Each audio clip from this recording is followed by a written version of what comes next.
उलझेंगे नहीं तो सुलझेंगे कैसे, बिखरेंगे नहीं तो निखरेंगे कैसे। उलझेंगे नहीं तो सुलझेंगे कैसे, बिखरेंगे नहीं तो निखरेंगे कैसे।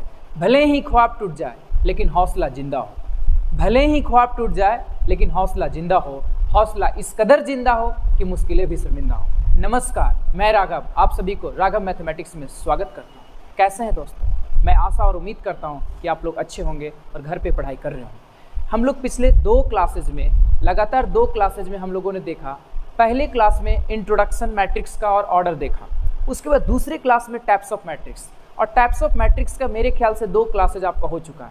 पहले क्लास में हम लोग फाउंडेशन देखा था टाइप्स ऑफ मैट्रिक्स का, ऑर्डर की मदद से किस तरह से टाइप्स ऑफ मैट्रिक्स बन रहा था, रो और कॉलम, जैसे जैसे आगे बढ़ रहा था तो टाइप्स ऑफ मैट्रिक्स डिवाइड होते जा रहा था। फिर उसके बाद दूसरे क्लास में हम लोगों ने स्क्वायर मैट्रिक्स को ब्रेक किया और स्क्वायर मैट्रिक्स से 2 अलग अलग मैट्रिक्स को ब्रेक किया और फिर उसके मदद से अलग अलग मैट्रिसेस देखा।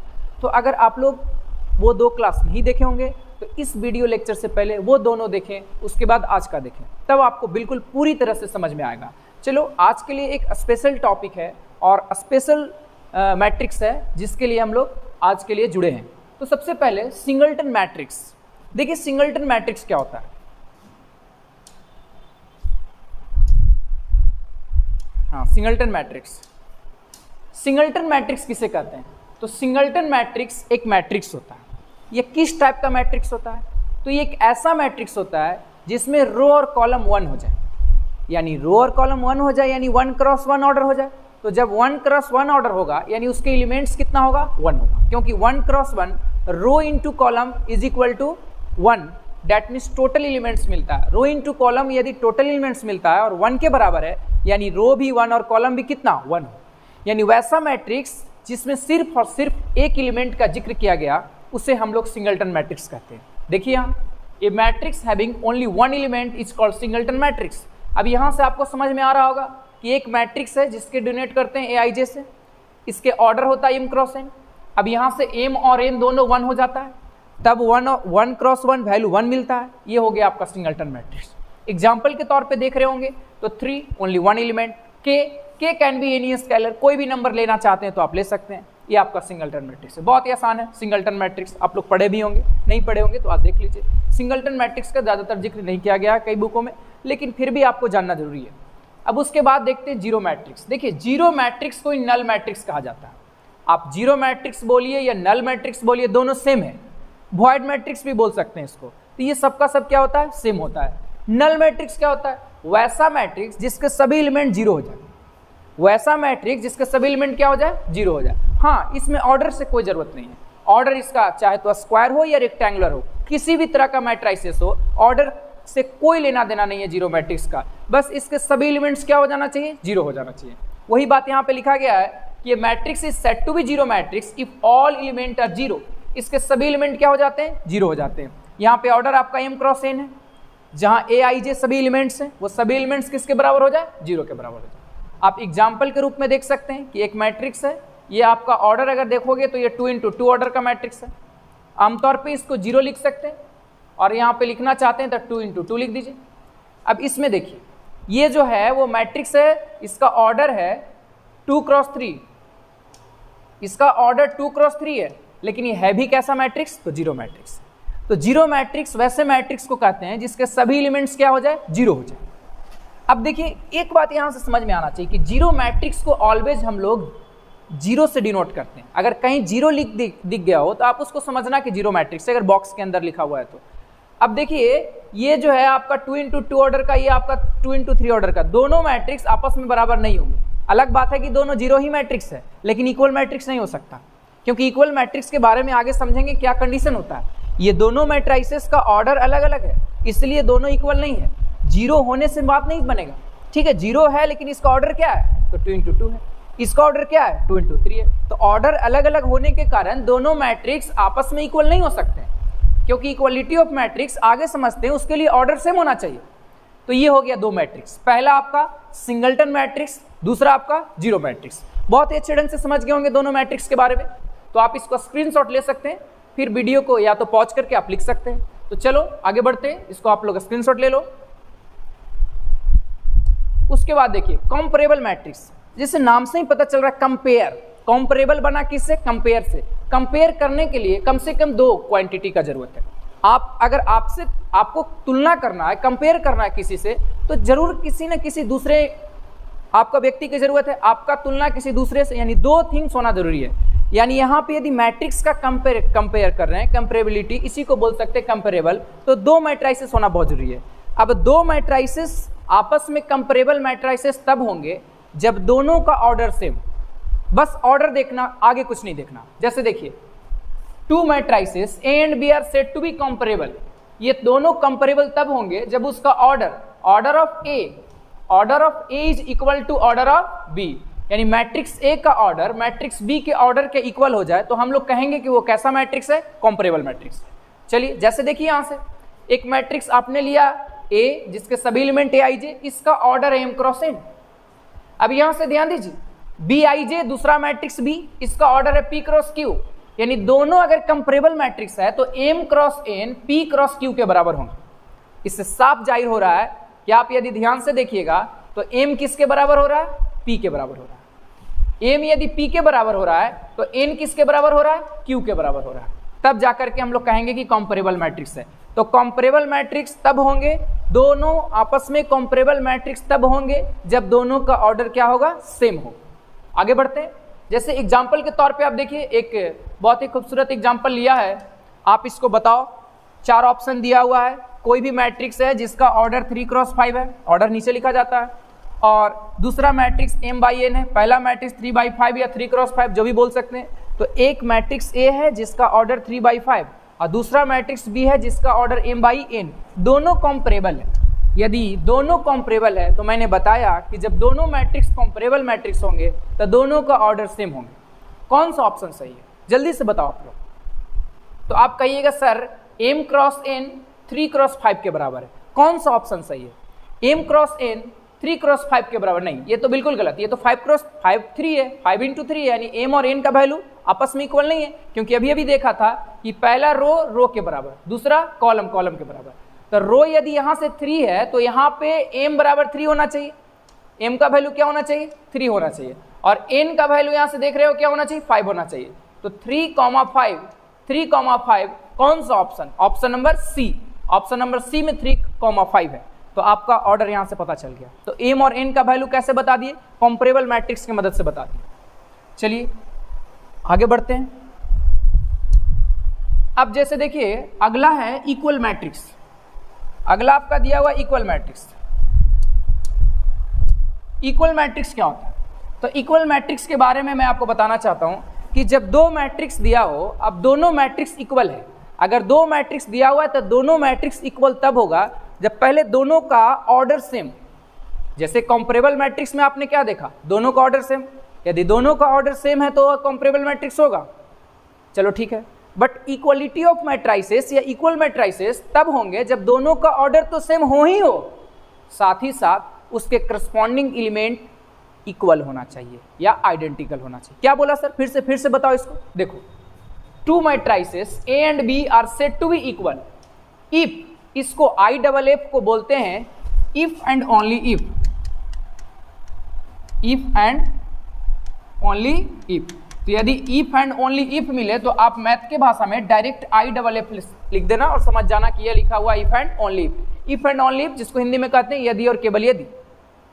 तो देखिए 2 matrices A and B equal तभी होंगे यदि और केवल जब उसका ऑर्डर क्या हो? सेम हो।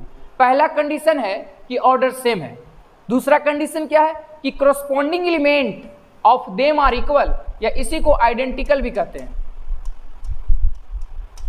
यानी उसका करस्पॉन्डिंग एलिमेंट सेम हो जाए या आइडेंटिकल हो जाए, तभी हम लोग कहेंगे कि दोनों मैट्रिक्स क्या है? Equal matrix. जैसे यहां पे देखिए ये 2 मैट्रिक्स है A और B, कहा जा रहा है कि दोनों मैट्रिक्स इक्वल है, यानी पहले मैट्रिक्स के एलिमेंट Aij जिसका ऑर्डर m क्रॉस n है, दूसरे मैट्रिक्स के एलिमेंट Bij जिसका ऑर्डर p क्रॉस q है। तो यहां से 2 कंडीशन निकल के आता है। पहला कंडीशन क्या है? कि ऑर्डर सेम होना चाहिए, यानी m क्रॉस n बराबर p क्रॉस q होना चाहिए। और यदि m क्रॉस n बराबर p क्रॉस q है, इसका मतलब ये हुआ कि m आपका p के बराबर हो गया, और दूसरा कंडीशन ये होता है कि n आपका q के बराबर हो गया। तो m बराबर p और n बराबर q। यहां से आपको पहला कंडीशन समझ में आता है सेम ऑर्डर के लिए। अब दूसरा क्या है, दूसरा आप समझते हैं करस्पॉन्डिंग एलिमेंट आइडेंटिकल होना चाहिए। आइडेंटिकल कहने का मतलब, ये बहुत ही फेमस वर्ड है साइंस के अंदर, आइडेंटिकल कहने का मतलब इसके करस्पॉन्डिंग एलिमेंट इसके करस्पॉन्डिंग एलिमेंट के बराबर, यानी aij किसके बराबर, bij के बराबर। पहले कॉम्परेबल में हम लोग आइडेंटिकल नहीं कर रहे थे एलिमेंट, लेकिन इक्वलिटी में, इक्वल मैट्रिक्स में एलिमेंट्स को आइडेंटिकल किया, यानी ऑर्डर को तो सेम किया ही किया, साथ ही साथ उसके एलिमेंट को भी सेम किया। ये क्या है, देखिए इसको एग्जांपल से समझते हैं, बहुत ही क्लियर समझ में आएगा। जैसे देखिए ये दो मैट्रिसेस है, अब कह रहा है कि दोनों मैट्रिसेस इक्वल है। दोनों मैट्रिसेस क्या है, इक्वल है। अब दोनों मैट्रिसेस इक्वल है, इसका मतलब ये हुआ कि दोनों का ऑर्डर सेम होना चाहिए। आप ऑर्डर पहले चेक करो, इसका ऑर्डर 2/3, बहुत बढ़िया, 2 रो 3 कॉलम, 2 रो 3 कॉलम। इस मैट्रिक्स को देखिए और बताइए कि इसका ऑर्डर क्या। तो आप कहिएगा कि सर इसका ऑर्डर 2 और इसका 2/3, यानी रो 2 और कॉलम कितना 3, यानी दोनों का ऑर्डर सेम है। दोनों जो है 2/3 ऑर्डर का मैट्रिक्स। अब अगर ऑर्डर सेम हो जाए तो वो कौन सा मैट्रिक्स कहलावेगा, तो आप कहिएगा सर कॉम्परेबल मैट्रिक्स कहलावेगा। लेकिन हम तो बोल रहे हैं कि दोनों इक्वल है, यानी दोनों मैट्रिक्स कॉम्परेबल के साथ साथ इक्वल तब होगा जब उसके करस्पॉन्डिंग एलिमेंट भी क्या हो जाए, आइडेंटिकल हो जाए। आइडेंटिकल बोले तो क्या, सेम हो जाए। अब बताइए, इसके पहले एलिमेंट x है, इसके पहले एलिमेंट के बराबर। आइडेंटिकल का मतलब इसके पहले एलिमेंट इसके पहले एलिमेंट के बराबर। तो फर्स्ट रो का फर्स्ट कॉलम में x है, तो यहाँ फर्स्ट रो के फर्स्ट कॉलम में क्या है, 3 है, यानी x बराबर कितना मिल गया, 3 मिल गया। अब बताइए फर्स्ट रो का सेकेंड एलिमेंट क्या है, y है, यानी फर्स्ट रो का सेकेंड कॉलम क्या है, y है। तो फर्स्ट रो का सेकेंड कॉलम किसके बराबर हो गया, 1 के बराबर हो गया। तो यहां से आपका y बराबर 1। अब कोई बात करता है z का, तो z के बारे में आप बताइए कि z किसके बराबर होगा, कहिएगा सर y के बराबर है। इसी तरह से a किसके बराबर है, तो a की बात किया जाए तो a आपका सेकेंड रो का फर्स्ट एलिमेंट है, तो यहां से सेकेंड रो का फर्स्ट एलिमेंट क्या मिलता है, 2 मिलता है। अब इसी तरह से आगे बढ़िए, b का वैल्यू, सर b का वैल्यू सेकेंड रो का सेकेंड कॉलम, सेकेंड रो का सेकेंड कॉलम 0। c का वैल्यू, तो कहिएगा कि c का वैल्यू यहां से आ जाता है 4। तो इस तरह से टोटल हम लोगों ने इक्वलिटी ऑफ मैट्रिक्स की मदद से a b c x y z के बारे में बताया। चलिए इसके आगे बढ़ते हैं। Example number second. अब एग्जाम्पल नंबर सेकंड में आप ध्यान से देखिएगा तो आपको पता चलेगा कि दोनों मैट्रिक्स का ऑर्डर, आप पहले मैट्रिक्स और दूसरे मैट्रिक्स को ध्यान से देखोगे तो आपको पता चलेगा कि पहले मैट्रिक्स में टोटल 3 रो है और कॉलम कितना है, 2 है। तो 3 रो और 2 कॉलम, इसका मतलब इसका जो ऑर्डर होता है वो आपका होता है 3/2, यानी पहले मैट्रिसेस का ऑर्डर हो गया 3/2। दूसरे मैट्रिसेस को देखेंगे जो कि इसके इक्वल दिया हुआ है, इसका भी 3 रो और 2 कॉलम, यानी इसका भी ऑर्डर कितना, 3/2, यानी 3/2 ऑर्डर का दोनों मैट्रिक्स बन गया। दैट मीन्स ये हो गया कि दोनों मैट्रिक्स का ऑर्डर सेम है, और जब दोनों मैट्रिक्स का ऑर्डर सेम होता है उसको बोलते हैं इक्वलिटी ऑफ मैट्रिक्स। दोनों मैट्रिक्स का ऑर्डर सेम है तो उसको बोलते हैं इक्वलिटी ऑफ मैट्रिक्स। अब इक्वलिटी ऑफ मैट्रिक्स के मदद से हम लोग एक चीज और बता सकते हैं कि उसके करस्पॉन्डिंग एलिमेंट सेम हो। तो क्वेश्चन यहाँ पे थोड़ा मिसिंग था। क्वेश्चन देखिए क्या था कि यदि दोनों मैट्रिक्स इक्वल मैट्रिक्स है तो आप थीटा का वैल्यू बताइए, what is the value of theta. कोशिश करो बताने का कि दोनों मैट्रिक्स यदि इक्वल मैट्रिक्स है तो थीटा का वैल्यू कितना आएगा। दोनों मैट्रिक्स यदि इक्वल मैट्रिक्स है तो थीटा का वैल्यू कितना आएगा।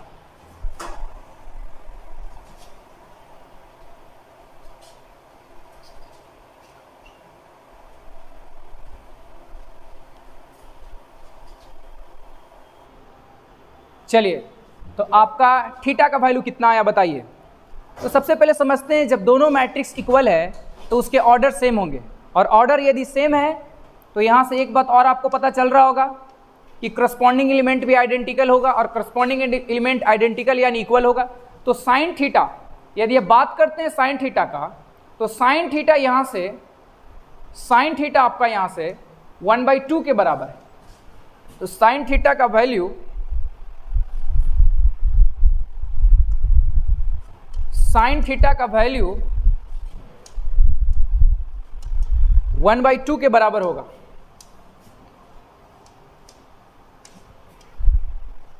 चलिए साइन थीटा का वैल्यू 1/√2 के बराबर है। और देखिए साइन थीटा का वैल्यू 1/√2। चलिए पहले रो से हम लोगों ने देखा कि साइन थीटा का वैल्यू 1/√2, यहाँ से भी 1/√2 साइन थीटा के बराबर हो गया। अब इसके बाद यहाँ देखिए कॉस थीटा का वैल्यू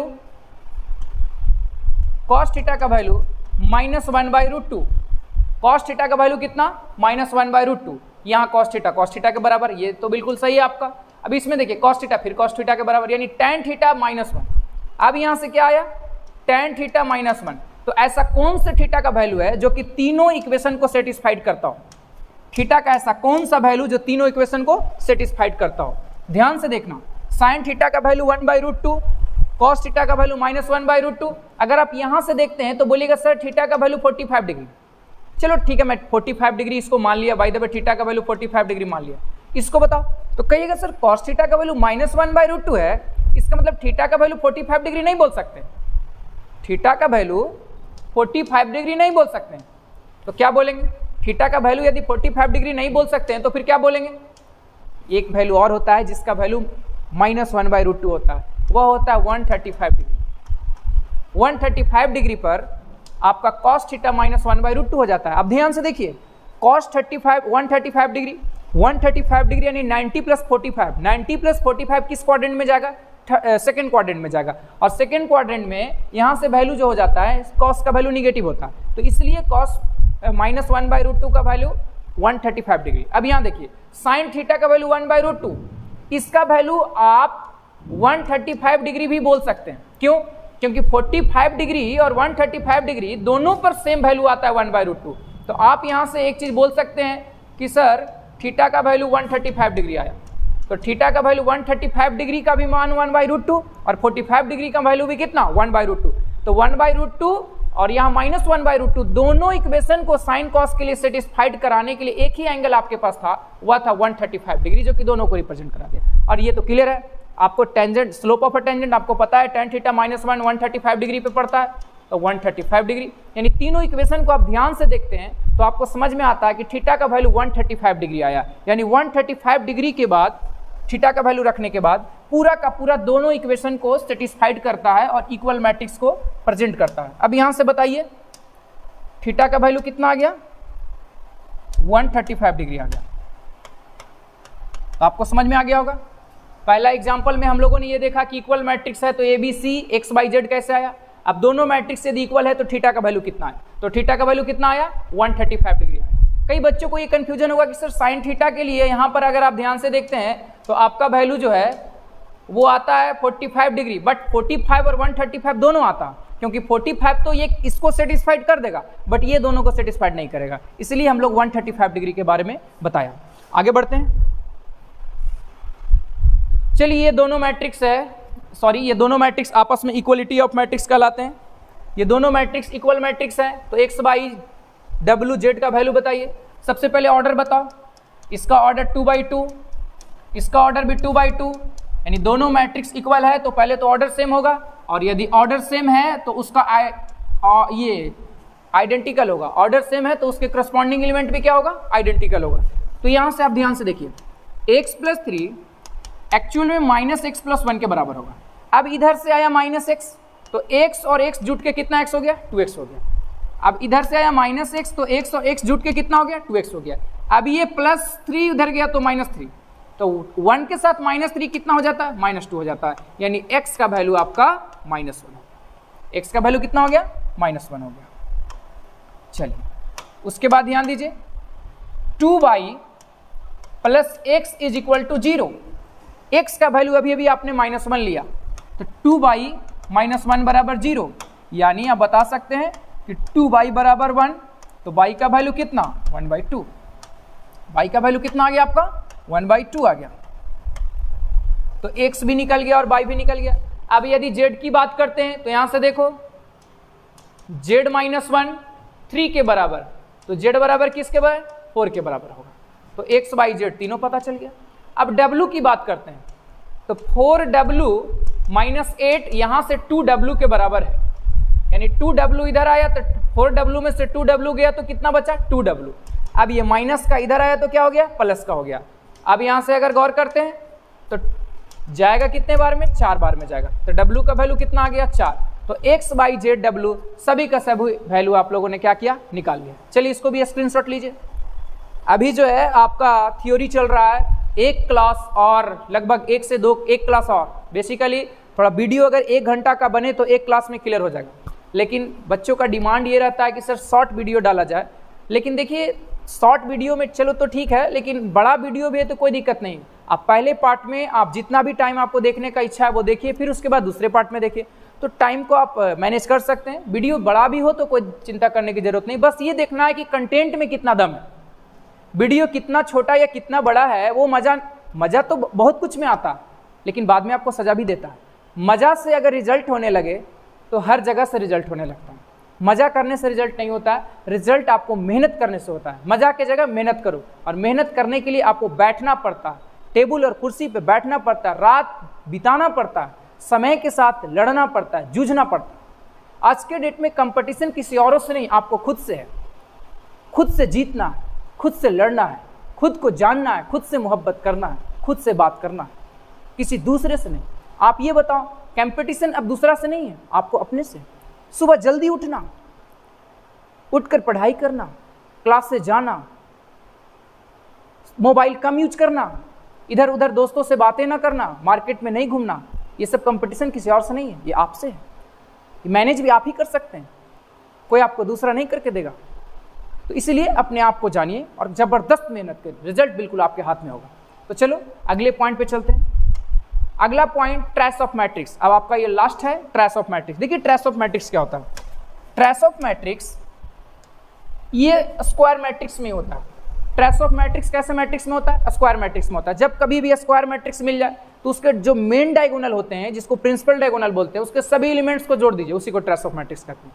तो ट्रेस ऑफ मैट्रिक्स क्या है, तो sum of diagonal element of a square matrix. तो स्क्वायर मैट्रिक्स के डायगोनल एलिमेंट्स को सम कर देते हैं तो वही क्या हो जाता है, ट्रेस ऑफ मैट्रिक्स हो जाता है। ट्रेस ऑफ मैट्रिक्स से हम लोग डिनोट करते हैं टीआर से। ट्रेस ऑफ मैट्रिक्स को किससे डिनोट करेंगे, टीआर से डिनोट करेंगे। अब जैसे इसको कॉर्ड की भाषा में समझ रहे हैं तो सर इसको भी कॉर्ड की भाषा में समझाइए। देखिए यदि कोई मैट्रिक्स ए है तो इसके सभी एलिमेंट ए आई जे होगा, इसका ऑर्डर क्या होता है, एम बाई एन। अब यहां से बताइए ट्रेस ऑफ मैट्रिक्स ये हुआ कि सबसे पहले तो एम बाई एन यानी स्क्वायर बनाना होगा, यानी एम बराबर क्या होना चाहिए, एन, स्क्वायर बन गया। अब ये मैट्रिक्स स्क्वायर बन गया तो इसके जो भी डायगोनल एलिमेंट्स होंगे उसके ऑर्डर उसके जो भी आते हैं आई और जे वो सभी के सभी इक्वल होंगे। यानी स्क्वायर मैट्रिक्स के डायगोनल एलिमेंट आई बराबर जे होता है। यानी आई बराबर जे बोले तो आई बराबर क्या बोल सकते हैं, आई बोल सकते हैं, आई बराबर जे यानी आई बराबर आई।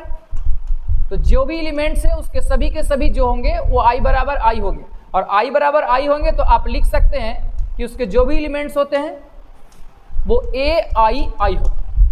क्या होते हैं, ए आई आई, जितना आई उतना जे। तो जो भी एलिमेंट्स है, तो ट्रेस ऑफ मैट्रिक्स में काम है तो डायगोनल एलिमेंट को जोड़ना। तो डायगोनल एलिमेंट का पहचान हम लोगों ने कर लिया ए आई आई, क्योंकि आई बराबर क्या होता है, जे। यदि आई बराबर जे है तो सभी एलिमेंट को ए आई आई से डिनोट करते हैं। ए आई आई बोले तो क्या, डायगोनल एलिमेंट्स। तो जितने भी डायगोनल एलिमेंट्स है सभी को सम कर देना, सम कर देना। इसको समेशन सिग्मा से डिनोट करते हैं, ए आई आई। और जहां आई का वैल्यू 1 से लेके कहां तक, एन तक, जितना ऑर्डर होगा उतना ऑर्डर तक के। By the way N order तक है तो एन तक, 2 ऑर्डर है तो 2 तक। इसका मतलब इसको अगर ब्रेक करते हैं तो A11 A22 आगे इस तरह से बढ़ता जाएगा, कहां तक, AN तक बढ़ता है। यानी सभी के सभी डायगोनल एलिमेंट के सम को क्या कहते हैं, ट्रेस ऑफ मैट्रिक्स। जैसे इस एग्जांपल को देखिए, इसको यदि बात करते हैं तो सबसे पहले स्क्वायर मैट्रिक्स तो है बिल्कुल सही, 3 ऑर्डर 3 रो 3 कॉलम। इसका ऑर्डर हो गया 3x3 या 3x3। अब इसके सभी डायगोनल एलिमेंट को सम 9 और 2 11, 11 में 2 गया कितना, 9। तो ट्रेस ऑफ ए कितना हो गया, 9, क्योंकि ट्रेस को टीआर से डिनोट करते हैं। ट्रेस ऑफ ए कितना हो गया, 9। अब ट्रेस ऑफ बी, ये भी आपका जो है वो कैसा मैट्रिक्स है, तो कहिएगा सर स्क्वायर मैट्रिक्स है। इसका ऑर्डर कैसा है, 2x2। अब बताना इसमें डायगोनल एलिमेंट्स का सम कितना, 6 और 4 कितना हो जाता है, 10 हो जाता है। तो ट्रेस ऑफ मैट्रिक्स हो गया। इसको भी आप स्क्रीनशॉट ले लीजिए। बहुत ही आराम से, बहुत ही अच्छे ढंग से थ्योरी को पढ़ा जाएगा। स्टार्टिंग का उधर का वीडियो जो था थोड़ा बहुत इरिटेशन था, क्योंकि स्टार्ट जैसे ही फर्स्ट टाइम आप किसी भी काम को शुरू करते हैं तो अंदर से एक एक्साइटमेंट होता है। एक्साइटमेंट इतना ज़्यादा होता है और एनर्जी का तो बोलो नहीं, तो थोड़ा काम तेज़ी से हो जाता है। लेकिन बाद में जब चीज़ों को समझ में आता है कि कैसे करना है तो फिर सब सिस्टमेटिक ढंग से चलने लगता है। तो आगे बढ़ते हैं। अब आइए प्रॉपर्टीज, ट्रेस ऑफ मैट्रिक्स का प्रॉपर्टीज होता है। प्रॉपर्टीज क्या होता है कि जब इसका बहुत सारे 5-6 प्रॉपर्टी होता है। पहला प्रॉपर्टी ये होता है कि किसी भी मैट्रिक्स के अंदर यदि कोई भी कांस्टेंट k है, इसका मल्टीप्लाई किए यानी ट्रेस ऑफ k इंटू ए किए, यानी जितने भी डायगोनल एलिमेंट्स हैं उस सभी एलिमेंट्स का सम में k से अगर आपने मल्टीप्लाई किया तो जो आएगा वह पहले आप इसको सम कर दो, उसके बाद k से गुना कर दो, दोनों आपस में क्या हो जाते हैं, बराबर हो जाते हैं। यानी आप ट्रेस ऑफ मैट्रिक्स में k से मल्टीप्लाई करके निकालिए या ट्रेस ऑफ मैट्रिक्स निकाल के k से गुना करिए, दोनों आपस में क्या होते हैं, इक्वल होते हैं। यानी ट्रेस ऑफ मैट्रिक्स निकाल के k से गुना या k से गुना करके ट्रेस ऑफ मैट्रिक्स, दोनों आपस में क्या होंगे, इक्वल होंगे। जहां k क्या हो सकता है, एनी स्केलर हो सकता है, 2, 3, 4, -1, 0, 4, 6 कुछ भी हो सकता है।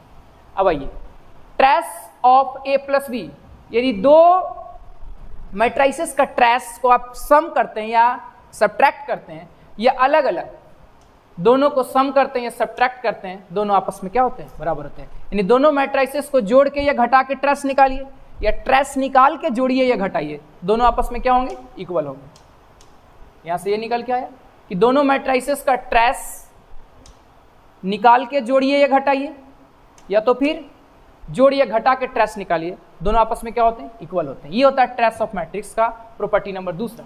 प्रॉपर्टी नंबर तीसरा देखिए, यदि trace of A into B बोले यानी दो मैट्रिसेस को प्रोडक्ट करके ट्रेस निकाले तो अलग अलग यदि निकाल के दोनों को देखेंगे इक्वल करके तो कभी नहीं होगा, जो कि यहाँ पे देखिए पॉइंट नंबर 4 पे कभी नहीं हो सकता है कि दो मैट्रिसेस का प्रोडक्ट करके ट्रेस निकाले या ट्रेस,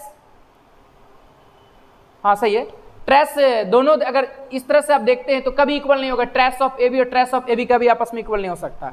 तो ये सही क्या होगा सर, सही यहाँ पे देखिए, यदि आप ट्रेस ऑफ ए बी निकाल रहे हैं या ट्रेस ऑफ बी ए निकाल रहे हैं तो दोनों आपस में इक्वल हो जाते हैं, दोनों आपस में क्या हो जाते हैं, इक्वल हो जाते हैं। जहां पे ए और बी क्या होते हैं, ए और बी सेम ऑर्डर का होता है। ए और बी कैसा ऑर्डर का होता है, सेम ऑर्डर का। यानी जब ए और बी दो मैट्रिसेस का ऑर्डर सेम हो तो trace of A B trace of B A के बराबर हो सकता है, trace of A B trace of B A के बराबर हो सकता है। ये क्या हो सकता है, ये तो इक्वल खुद ही आप दो मैट्रिसेस को आप इसको ऐसे हो सकता है, इसको हटा देते हैं, सबसे बढ़िया ये ऐसे ही लिखा गया था, लेकिन इसको आप इस तरह से, चलिए इसको मिटा देते हैं। अब आप समझ गए होंगे। चलिए, यानी दो मैट्रिसेस को प्रोडक्ट करके ट्रेस ए बी या बी ए, उसके बाद ट्रेस, दोनों आपस में क्या होते हैं, इक्वल होते हैं। जहां ए और बी कैसा होना चाहिए, सेम ऑर्डर का होना चाहिए, तब दोनों का जो होगा आपस में क्या होगा, इक्वल होगा। अब देखिए, यदि ट्रेस ऑफ ए देख रहे हैं यानी किसी मैट्रिक्स का ट्रेस या किसी मैट्रिक्स का ट्रांसपोज करके ट्रेस, ए डैश का मतलब होता है ट्रांसपोज, ए डैश का मतलब क्या होता है, ट्रांसपोज ऑफ ए।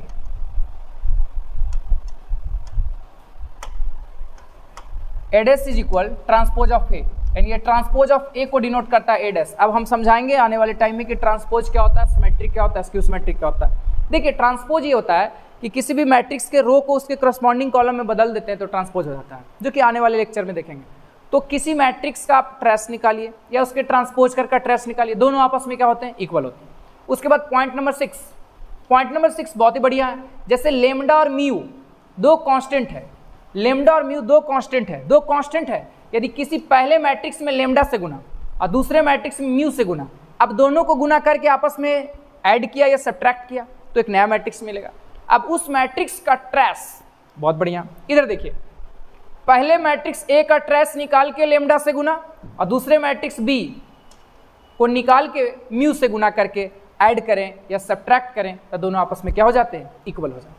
तो ये होता है आपका trace of lambda A plus mu का सम, उसके बाद trace of lambda into trace of A plus या minus mu into trace of B. तो ये प्रॉपर्टी होता है आपका जो ट्रेस ऑफ मैट्रिक्स का होता है। बोर्ड में तो बहुत ही कम पूछता है, लेकिन ऐसे एनडीए के लिए, जेईई मेंस के लिए बहुत ही रिलेवेंट है। अब आते हैं, जैसे ये क्वेश्चन है, ये क्वेश्चन के बारे में बोल रहा हूँ कि बताओ इसका क्या होगा वैल्यू। देखो, trace of 2a plus 2b, 2 क्या काम कर रहा है, लेमडा का काम कर रहा है। यदि आप ध्यान से देखते हैं तो 2 लेमडा का काम कर रहा है। यदि 2 आपका लेमडा का काम कर रहा है तो यहां से आप इसको क्या लिख सकते हैं, 2 trace of a plus 3 trace of b। Same बात है, आप लेमडा और म्यू को बाहर निकाल सकते हैं, दोनों आपस में क्या होंगे, इक्वल होंगे, इसमें कोई दिक्कत नहीं। तो इस तरह से आपका यहां तक का क्लास क्लियर होता है। आज के क्लास में हम लोगों ने क्या देखा, सिंगलटन मैट्रिक्स, सबसे पहले एक बार रिकॉल करवा देते हैं आज की क्लास में क्या देखा।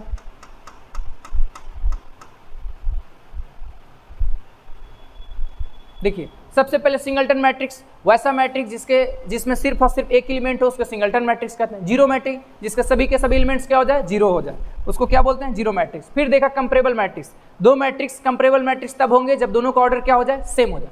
उसके बाद आते हैं हम लोग इक्वल मैट्रिक्स। इक्वल मैट्रिक्स तब हो सकते हैं जब उसका ऑर्डर सेम हो, साथ ही साथ करस्पॉन्डिंग एलिमेंट आइडेंटिकल या क्या हो जाए, इक्वल हो जाए। उसके बाद हम लोगों ने इस पे एग्जाम्पल देखा, फिर देखिए फिर एक और एग्जाम्पल देखा। उसके बाद लास्ट में ट्रेस ऑफ मैट्रिक्स। सिर्फ ये याद रखना कि ट्रेस ऑफ मैट्रिक्स क्या होता है, तो डायगोनल एलिमेंट का सम, और वह डायगोनल एलिमेंट किस मैट्रिक्स का हो, तो स्क्वायर मैट्रिक्स का हो, यानी स्क्वायर मैट्रिक्स के डायगोनल एलिमेंट का सम ही क्या कहलाता है, ट्रेस ऑफ मैट्रिक्स कहलाता है। उसके बाद ट्रेस ऑफ मैट्रिक्स का प्रॉपर्टी देगा। इस तरह से आज की क्लास में हम लोगों ने इतना देखा। तो सबसे पहले आपका काम क्या है कि आप मैट्रिक्स का लेक्चर 1, लेक्चर 2, लेक्चर 3 और उसके बाद लेक्चर 4 को देखिए, तब बहुत ही अच्छे ढंग से समझ में आएगा। जो बच्चा रेगुलर देख रहा है, अगर वो मेहनत कर रहा है और सारे का सारे वीडियो देख करके अगर कॉपी पे नोट डाउन किया, तो मैं उससे बोलूंगा कि आप एनसीईआरटी का एक्सरसाइज फर्स्ट जो है मैट्रिसेस का, उसको आप जरूर बनाइए, पूरा का पूरा बन जाएगा। साथ ही साथ एनसीईआरटी के साथ साथ प्रीवियस ईयर क्वेश्चन, जैसे आप सीबीएसई का हो या बिहार बोर्ड का हो, जिस भी बोर्ड का तैयारी कर रहे हो, उस बोर्ड का PYQ लगाइए। फिर एनडीए का भी क्वेश्चन देख सकते हैं, कुछ RD शर्मा का क्वेश्चन देख सकते हैं। यानी अच्छे कलेक्शन आपको क्वेश्चन का अगर बनाना है तो आप अभी बनाते जाइए, फिर बाद में मैं आऊँगा और आपको एक एक करके क्वेश्चन को डिस्कस करूंगा। एनसीईआरटी का टोटल सोल्यूशन और साथ में प्रीवियस ईयर क्वेश्चन भी दिया जाएगा, इसलिए चिंता करने की कोई ज़रूरत नहीं है। तब तक के लिए थैंक यू वेरी मच। जय हिंद, जय भारत, जय बिहार।